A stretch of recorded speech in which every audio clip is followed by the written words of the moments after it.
وَإِذْ وَعَدْنَا مُوسَىٰ 40 لَيْلَةً، اور یاد کرو پھر جب کوہ طور پر ہم نے موسیٰ کو 40 دن کے لیے بلایا. ثُمَّ اتَّخَذْتُمُ الْعِجْلَ، ان کی غیر حاضری میں تم نے بچھڑے کی پرستی شروع کر دی، اسے معبود بنا لیا. من بعدہ، اس کی غیر موجودگی میں. وَأَنْتُمْ ظَالِمُونَ، تم بہت بڑا ظلم تھا جس کا ارتکاب کیا. ان الشرک لظلم عظیم، عظیم ترین ظلم جو ہے وہ شرک ہے. اور شرک جلی کی یہ شکل کہ بچڑے کو پوج رہے. ثم عفونا عنکم من بعد ذلک، پھر ہم نے تمہیں اس کے بعد بھی معاف کیا. یہ ہمارا کرم رہا ہے، ہماری رحمت رہی.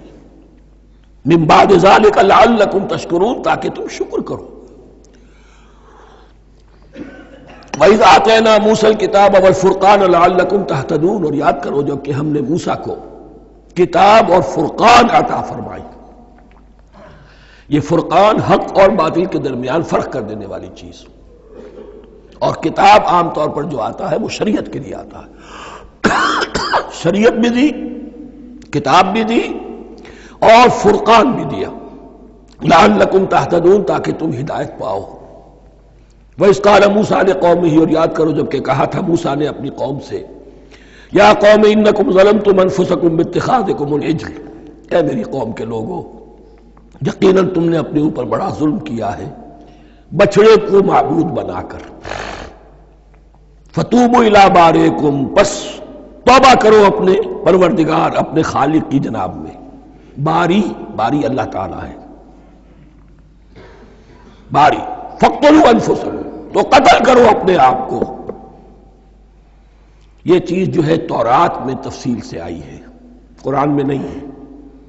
اسی اعتبار سے میں نے آپ کو بتایا تھا کہ تورات کا مطالعہ اس اعتبار سے مفید ہے کہ بہت سے واقعات جن کا قرآن میں ذکر ہے، اجمالاً اشارہ ہے، اس کی تفصیل کے لیے ہمیں تورات سے رجوع کرنا پڑتا ہے. ورنہ یہ کہ اس آیت کا صحیح مفہوم واضح نہیں ہوگا. فاقتلوا انفسکم، اپنے آپ کو قتل کرو، کیا مانی؟ یہ قتل مرتد کی سزا ہے. وہاں معلوم ہوتا ہے کہ حضرت موسیٰ نے یہ حکم دیا. 12 قبیلے تھے، ہر قبیلے میں سے کچھ لوگوں نے یہ کفر اور شرک کیا، باقی لوگوں نے نہیں کیا. انہیں حکم دیا گیا کہ اپنے قبیلے کے لوگ ان کو قتل کریں جو ان کے قبیلے میں سے اس کفر کے مرتکب ہوئے. انفسکم سے مراد یہ اپنے قبیلے کے لوگوں کو تم قتل کرو. اس لیے کہ قبائلی زندگی جو ہوتی ہے آپ کو معلوم ہے، اس میں کوئی اور قبیلہ ہاتھ لگا دے تو قبائلی عصبیت بھڑک اٹھے گی. 70,000 یہودی قتل ہوئے. اس سے بڑی توبہ اور ممکن نہیں، اس سے بڑا پرج. کسی بھی آئیڈیولوجیکل پارٹی کے اندر پرج بہت ضروری ہوتا.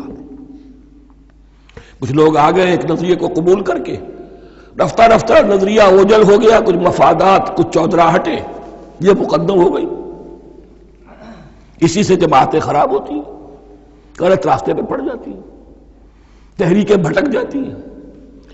تو آئیڈیولوجیکل پارٹی، نظریاتی جماعتیں پرج کرتی رہتی ہیں کہ جو بھی ہمارے نظریے سے ہٹ گئے اب ان کو ہم کاٹ کر علیحدہ کر دیں. اور یہی سے قتل مرتد.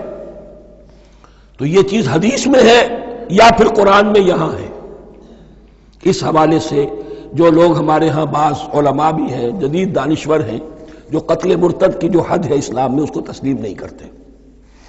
لیکن میرے نزدیک یہ شریعت موسوی کا تسلسل ہے کہ شریعت موسوی کی جس شے کو بدلا نہ گیا ہو، جس کے بارے میں صراحتاً یہ معلوم نہ ہو کہ یہ شے تبدیل کر دی گئی، تو وہ شریعت محمدی کا جز بن گئی.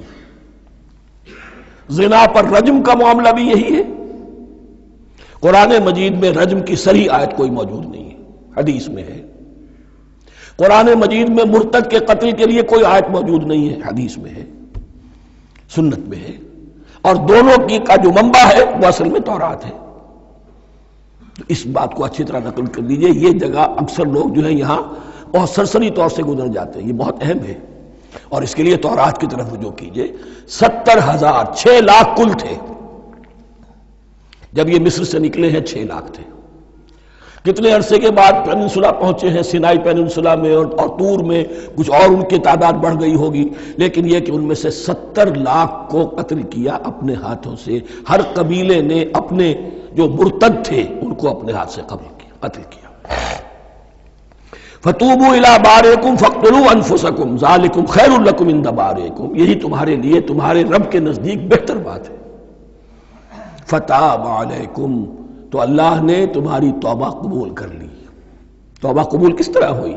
یہ تزکیہ ہوا ہے امت کا کہ ان میں سے جن لوگوں نے اتنی بڑی غلط حرکت کی ہے ان کو کاٹ کر، ذبح کر کے، ان کو قتل کر کے پھینک دیا گیا۔ انہ هو التواب الرحیم، یقیناً وہ تو ہے ہی بہت توبہ کا قبول فرمانے والا اور بہت رحم فرمانے والا۔